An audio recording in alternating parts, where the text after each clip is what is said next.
시청자 여러분 안녕하십니까. 이제 2월 3일 자정을 막 지났습니다.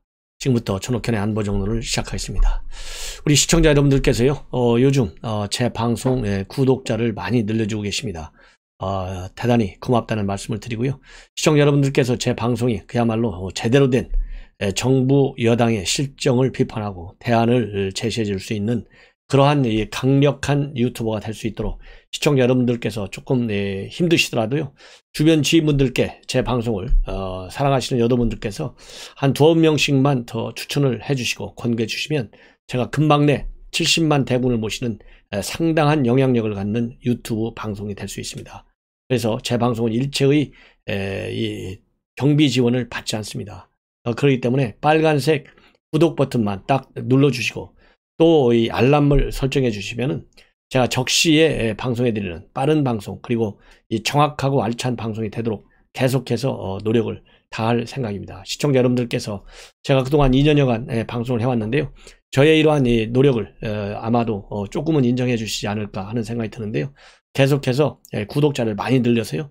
그야말로 대대적으로 정부 여당 이 중요한 시기에 제대로 우리가 심판할 수 있는 능력을 갖출 수 있는 우리 유권자들과 공감대를 구성해 나갈 수 있도록 많이 도와주십사 하는 말씀을 다시 한번 여러분들께 부탁을 드리고 방송에 시작하겠습니다. 이번 시간에는요 이 원전 건설과 관련해서 새로운 사실들이 자꾸 나타나고 있어요. 그래서 이 새로운 사실들 여러분께 분석해 드리고 또 이 한동훈 사건과 관련해서 이성윤 지검장 잘라내야 되겠습니다. 왜 잘라내야 하는지 또 추가적인 사유가 나왔어요. 이런 것들을 집중적으로 분석해 드리도록 하겠습니다. 먼저 이번 시간에 새로운 사실, 상당히 이건 뭐 낭보 중에 하나인데요. 이란 당국에 우리 선박이 하나 최근에 지난 4일 날 역류되기 시작했죠. 이란 혁명수비대에 의해서 한국 국적의 유조선, 그래서 우리 선원 5명을 포함해서 인도네시아, 베트남, 미얀마 국적 선원 총 20여 명이 탔었는데요. 이란 외교 당국에서 방금 전에 공식 발표를 했습니다. 우리 구금된 선원들을 전원 석방하기로 했다. 이렇게 발표를 했는데요. 다만 선박과 선장은 현재 사법 절차가 진행되고 있어서 이 억류를 풀지 않았습니다. 그래서 선박과 선장을 제외한 나머지 이 한국인 선원 전원이 다 석방됐다는 말씀을 드리고요.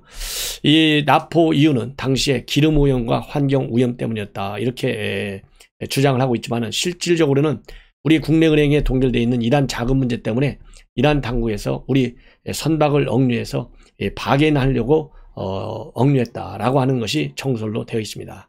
우리가 2018년도 9월에 트럼프 행정부가 이란에 대해서 제재를 다시 함에 따라서 우리 국내에 묶여있는 이란 자금은 약 80억 달러에서 85억 달러, 즉 한국 돈으로 따지면 8조 6천억에서 9조 2,500억 정도에 이르는 걸로 알려져 있고요.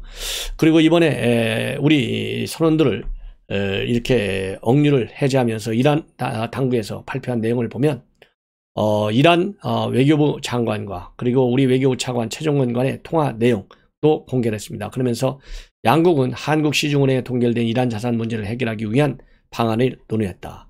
한국 측은 종결 자산을 가능한 빨리 해제하기 위해 최선을 노력을 다하고 있다. 이렇게 얘기했거든요. 그렇기 때문에 우리 국내 은행에 억류되어 있는 이란 자금을 푸는 조건으로 우리 선원들을 석방했을 것이 거의 확실시 되고 있고요. 우리 선박이 억류되기 직전까지만 해도 미 정부 당국으로부터 우리 국내에 동결되어 있는 이란 자금을 우회적으로 푸는 방안을 한국과 미국 관계 당국 간에 긴밀히 협의하고 있는 상황에서 억류 사태가 벌어졌어요. 그렇기 때문에 이미 한국과 미국 간의 상당 수준의 협의가 진전이 되어 있는 상황에서 억류가 되어 있기 때문에 그것은 바로 이란 당국이 이 억류 자금을 빨리 해제하라는 압박 차원에서 우리 선박을 억류한 것이고, 이제 한 달이 다 돼가는 이 시점에서 자금 문제가 풀리니까 전격적으로 석방한 것이 아니냐. 그리고 이란이 이제 대외적인 명분 때문에 선박과 그리고 선장에 대한 억류는 계속하고 있고, 지금 이 단계로 보면 선장과 선박 이 억류 해제도 이제는 시간 문제다라는 말씀을 드립니다. 그리고 이제 원전 사건에 관해서 이제 중점적으로 또 말씀을 드리겠는데요.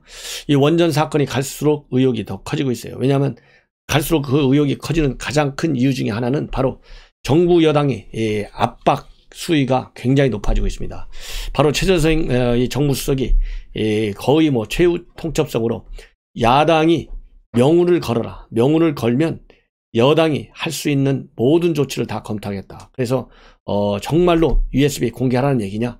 이렇게까지 압박하고 나왔어요. 이러는 상황에서 또 한 사람이 나타났는데요. 바로 그 사람은 누구냐면 정의용 외교부 장관 내정자입니다. 여러분들 아시다시피 정의용 외교부 장관은 안보실장을 문정권 출범서부터 장기간 쭉 재임해 왔어요.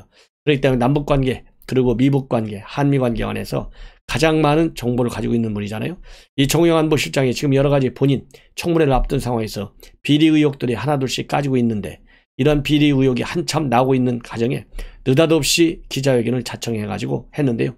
자기 비리 의혹과 관련해서 단 한마디도 하지 않고 원전 문제에 관해서 정부 여당이 지금까지 내놓고 있는 입장을 다시 확인해주는 그런 수준의 언론 기자회견을 했습니다. 다만 여기서 다른 점은요. 이 USB와 관련된 내용에 관해서 똑같은 내용은 원전에 원자로 들어가 있지 않다. 대신에 뭐가 들어가 있느냐. USB에는 한반도 신경제 구상에 대한 우리의 아이디어가 담겨져 있다. 그런데 여기서 또 우리가 주목할 것은요. 갑자기 원전 문제가 나오니까 무슨 뭐 정책을 담았다. 전략을 담았다. 그리고 뭐 생각을 담았다. 논의한 내용을 담았다. 이렇게 아니고 아이디어라는 말이 나오고 있어요. 이 갑자기 아이디어라는 말이 말이죠. 이 공무원들 사이에 보고서 쓸 때 아이디어라는 말 그렇게 많이 쓰이는 단어가 아니에요.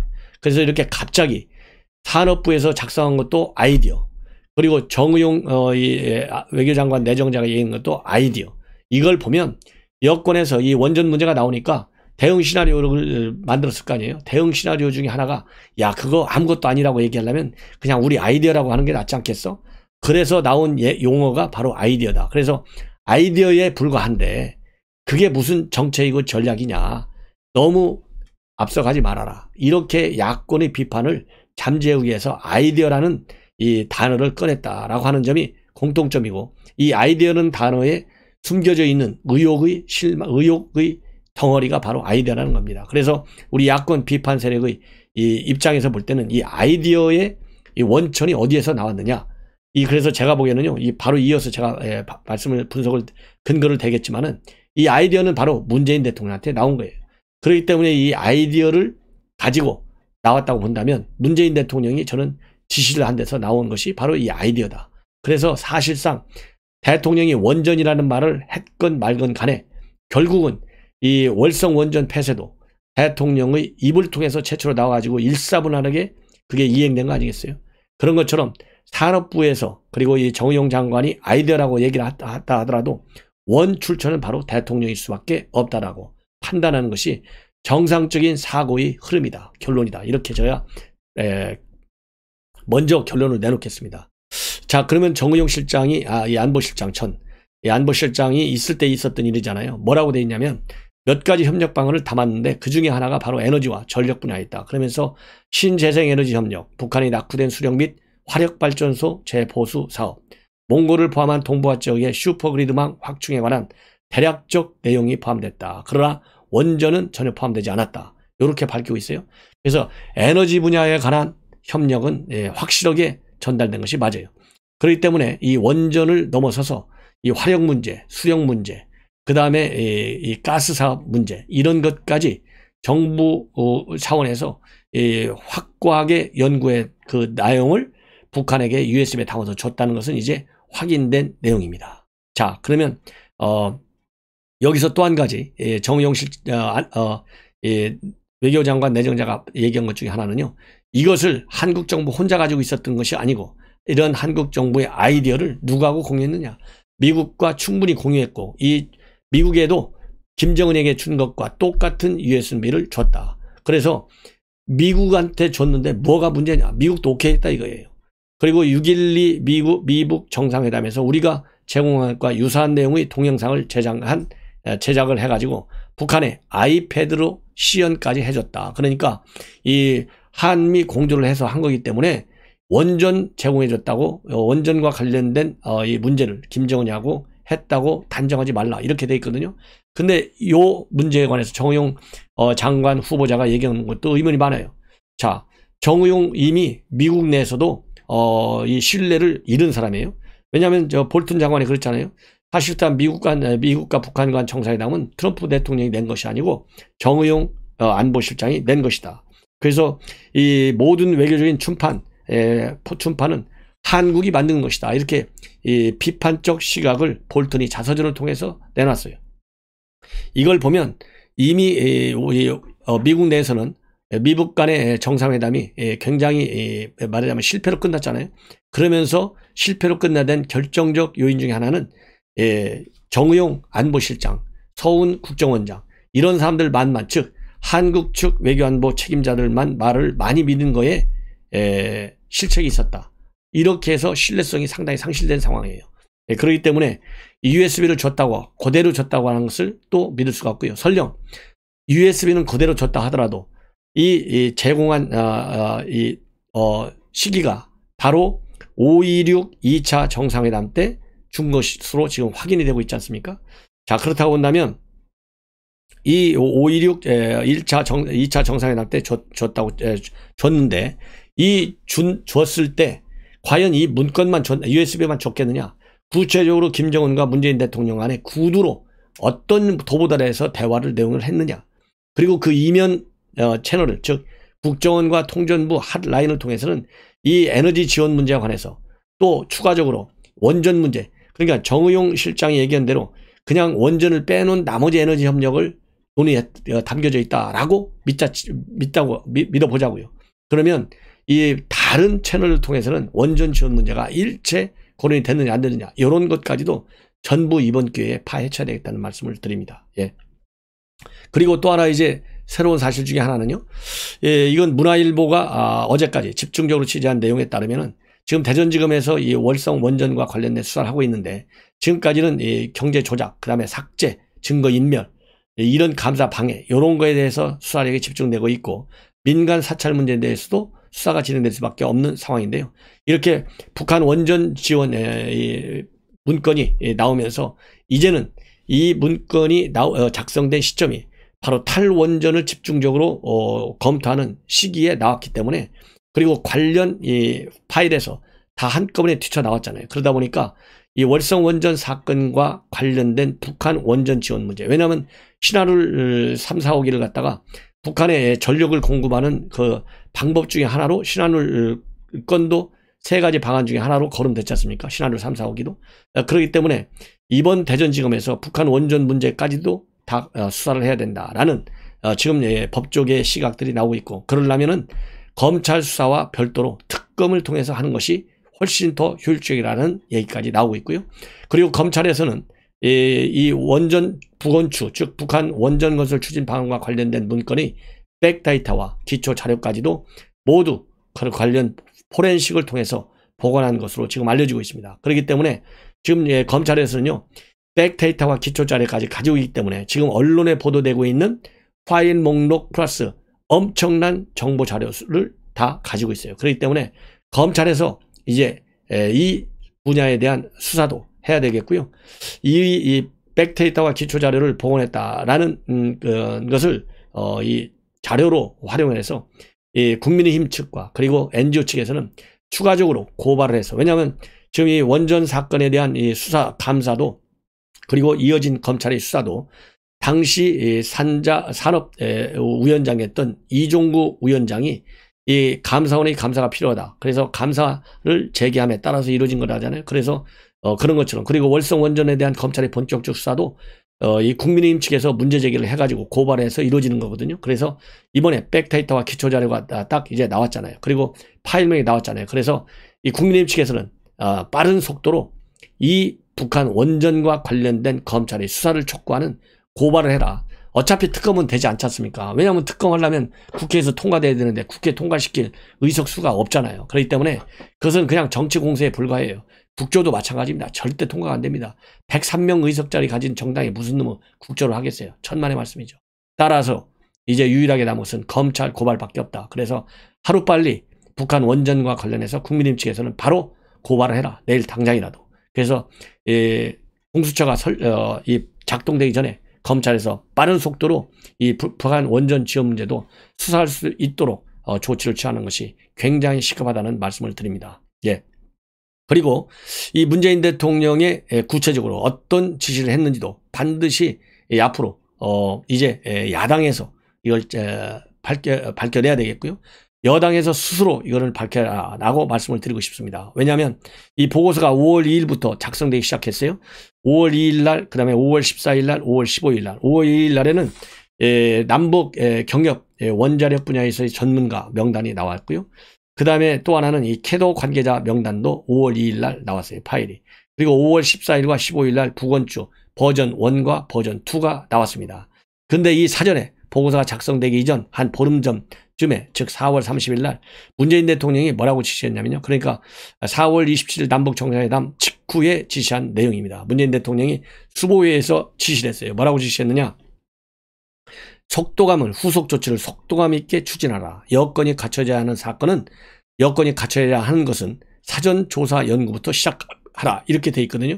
여기서 여건이 갖춰져야 된다라고 하는 것은 제재가 지금 현재 작동 중에 있지 않습니까? 지금까지도, 당시에도 물론이고. 이러다 보니까 제재 위반 소지가 있어서 당장 추진할 수 없는 남북 간의 경협사안이 있다 하더라도 이런 것은 먼저 사전 연구를 먼저 하라. 요런 의미지 않습니까? 그렇기 때문에 4월 30일 날 수보에서 지시하면 대통령 지시사항인데 전 부처로 넘어가야 되잖아요. 그래서 이것이 산업부에서 이 검토한 것이 아니겠느냐라는 합리적 추론이 가능하다라고 얘기할 수 있고요. 그리고 당시 이 한국과 미국, 그리고 한국과 일본, 이 한미일 이 간에는 이러한 북한 에너지 문제에 관한 많은 논의가 있었어요. 그래서 5월 22일 날 한미 정상회담이 열렸고, 그 이전에 5월 9일 날 폼페이오 장관이 평양에 가서 김정은이를 만나고 왔습니다. 그래서 김정은이를 만나고 나서 5월 9일 날 만나고 5월 13일 날 귀국 직후 인터뷰를 통해서 뭐라고 했냐면, 북한의 비핵화를 전제로 해서 북한이 발전 안 하면 엄청난 양의 전기가 필요하다. 그래서 민간 부분의 미국인들이 북한의 에너지 그리드를 건설하는데 직접 투자할 것이라면서 발전소 건설을 제안한 바 있습니다. 그리고 5월 9일 날에는 또 이 도쿄에서 한일 정상회담이 열렸는데요. 이 정상회담이 열렸고, 이 정상회담이 열린 직후에 이 정상회담이 열리기, 그러니까 직전에 5월 6일 날 일본 아사히 신문은 뭐라고 보도했냐면, 북한 관련 부처가 건설 도중 폐기된 신포 경수로를 점검했고 건설 재개 가능성과 필요한 물자에 대해 상세히 보관하는 당국의 지시를 받았다. 이렇게 보도를 했어요. 그런데 북원추 보고서에서 맨 먼저 일본으로 다룬 게 신포 경수로 부지 활용 방안이었지 않습니까? 이것을 가장 설득 있는 방안을 했는데, 이런 거하고 아사히 신문 보도하고도 맥락이 같다. 이렇게 보여지고요. 그 다음에 트럼프 대통령은 6월 1일 날 한국과 일본이 북한 경제 지원에 관해서는 비용을 부담하라 라는 얘기까지 나왔어요. 그래서 이런 걸 보면, 그리고 6월 12일 날 또 1차 미북 간의 정상회담이 이루어집니다. 그리고 김정은이는 2016년도 5월 7차 당대에서 에너지 문제, 그리고 원자력 문제를 얘기했고요. 그 다음에 2019년 4월 최고인민회의에서도 이 원자력 문제에 관해서 원자력 발전 사업을 해야 된다. 이런 얘기를 했습니다. 그러면 이런 것들이 다 이 USB와 그리고 우리 현 정권에서 북한에게 이 원전 지원 문제에 관해서 구체적으로 어떤 말인가라도 한마디라도 했을 가능성이 충분히 있다. 그래서 이 김정은이가 계속적으로 원전 문제를 꺼낸 것이 아니냐라는 또 얘기를 하지 않을 수가 없다는 말씀을 드립니다. 자, 그리고요, 이번에 이제 산업부에서 발표한 보고서 중에 특이한 것 중에 하나가 정부 입장이 아니다, 내부 검토 자료다, 이런 이 표현을, 그것도 보고서 맨 앞에 당구장 표시하고 했어요. 그러면 저도 정부에서 30여 년간 보고서만 써온 사람인데요. 보고서를 많이 썼는데, 이 정부 보고서에다가 맨 앞 첫머리에다가 당구장 표시하고 내부 검토 자료다, 공식 입장이 아니다, 이렇게 쓰는 경우는요 매우 예외적인 것이에요. 그럼 이 얘기는 결국 뭐냐? 내부 검토 자료다, 정부 공식 입장이 아니다 라고 했다는 얘기는 이 보고서가 대외적으로 유출됐을 경우에 파장을 줄이기 위해서 이런 말을 썼을 가능성도 충분히 있다. 그리고 그렇기 때문에 이것도 매우 뭔가 의도가 있어요. 그래서 이렇게 쓴 이유는 바로 뭔가 이 정치적인 영향력을 받고 정치적인 동기하에서 이 관련 보고서가 작성됐다라고 하는 것을 유출해 볼 수 있는 것입니다. 그래서 이 문건은 여전히 많은 지금 문제점을 가지고 있고요. 특히 정부 여당 측에서 내놓는 말에도 사실과 다른 점이 있어요. 뭐냐면 이 최재성 정무수석이 삭제한 것만 보더라도 한꺼번에 삭제했기 때문에 일부러 이거 한두 개만 삭제한 것이 아니다. 이렇게 해서 한꺼번에 삭제했다는 것을 강조하고 있어요. 즉 다른 의도가 없었다는 것이죠. 불순한 의도가 없었다. 정치적인 배경이 없었다. 삭제한 것이. 이것을 강조하기 위해서 했는데요. 지금 언론 보도를 나오는 걸 보면 이 삭제한 시각에 차이가 있습니다. 그래서 이 폴더를 차례차례 삭제를 했는데 한꺼번에 쭉 삭제를 한 것이 아니고 이 북한 원전 지원과 관련된 폴더 삭제하는 것은 그 바로 앞에 신고리 폴더를 삭제하고 나서 24초가 지난 다음에 한참 있다가 삭제할 때 말이죠. 여러분들 이 마우스 같은 걸로 클릭해갖고 쫙 삭제하는데요. 24초면요. 엄청난 긴 시간이에요. 24초의 시간차를 두고 이 북한 원전 폴더를 삭제했습니다.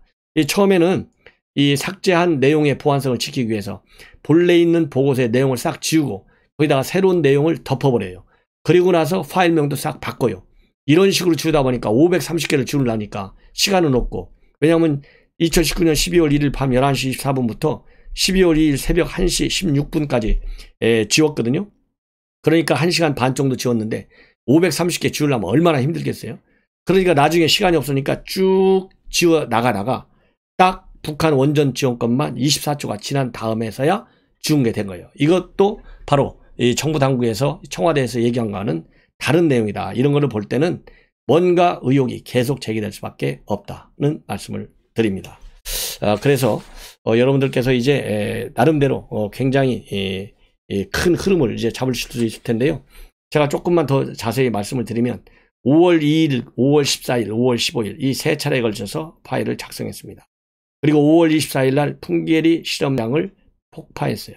그리고 5월 26일 날 남북 정상회담이 2차 도보다리 회담이 열립니다. 그리고 6월 12일 날 싱가포르 정상회담이 열려요. 그 사이에 바로 문재인 대통령이 4월 30일 날 지시를 합니다. 사전에 연구해라. 여건이 잘 안 맞는 것은. 그렇게 해서 정의용 안보실장이 5월 4일 날 미국에 건너가서 볼튼을 만납니다. 이때 줬다는 얘기겠죠. 그리고 5월 22일 날 한미 정상회담이 열리고 5월 9일 날은 한일 정상회담이 열립니다. 이런 걸로 보면은 굉장히, 그러니까 이 미국과 한국이 북한에 대한 비핵화 협상이 잘 진전될 경우에 이러한 베네핏을 받게 된다라는 그림을 전달해 주기 위해서 이렇게 큰 틀의 대북 경협 패키지를 만들었을 가능성도 배제할 수 없다라고 생각할 수 있습니다. 자, 이제 국내 이 문제, 정치권 문제를 다루겠는데요. 한동훈 지금 무혐의를 계속해서 이승윤 지검장이 뭉개고 있는데요. 이 하다 핑계 댈 게 없으니까 지금 핑계대고 있는 게 뭐냐. 이미 수사팀에서는 두어 차례 걸쳐서 이 보고서를 올렸고 100페이지 이상 보고서를 올렸다는 거 아니에요. 그리고 차장 최성필 차장한테도 이성윤 지검장이 검토해봐라. 그래서 최성필 차장도 또 이것은 무혐의다. 한동훈 검사장이 결재해 주십시오 했는데도 결재를 안 해요. 그러니까 이제 전자결재까지 했는데 올렸는데도 두 차례 걸쳐서 또 결재를 안 해요. 결재를 안 하다 보니까 이제는 언론을 통해서도 많이 보도가 되고 있잖아요. 그러다 보니까 이제 이성윤이가 핑계거리가 없다 보니까 어떤 핑계를 대느냐. 지금 아이폰을 가지고 있잖아요. 한동훈 검사장의 핸드폰이. 이 아이폰 비밀을 못 풀어서 지금 포렌식을 못하는 거 아니겠습니까? 그러다 보니까 포렌식을 할 수 있는 아이폰 2, 포렌식을 할 수 있는 아이폰 11인가 보네요. 이 아이폰 11 모델 포렌식 할 수 있는 기술이 발전할 때까지는 무혐의를 유보로 해두자. 이렇게 하면서 결재를 미루고 있다고 합니다. 이게 도대체 말이나 되는 겁니까? 아니, 이 아이폰 이 포렌식 기술이 나올 때까지 공소 혐의를 보류시키자. 이게 도대체 말이나 되는 거냐고요. 이거 상상을 초월하는 얘기 아니겠어요? 자, 그렇다고 본다면 다른 사건도 휴대폰 포렌식 못하면 전부 다 결론 못 내리겠다는 건데, 그러면 포렌식 근거 딱 하나밖에 없나요? 다른 근거를 가지고서도 아무 걸로 보더라도 이 한동훈 검사장에 대한 공모 혐의를 입증할 수 있는 게 없다는 거 아니에요. 그래서 수사팀에서 그렇게 누차 건의했건만 무시하고 있는 이성윤. 이번 반드시 인사조치를 해야 된다는 생각이 듭니다.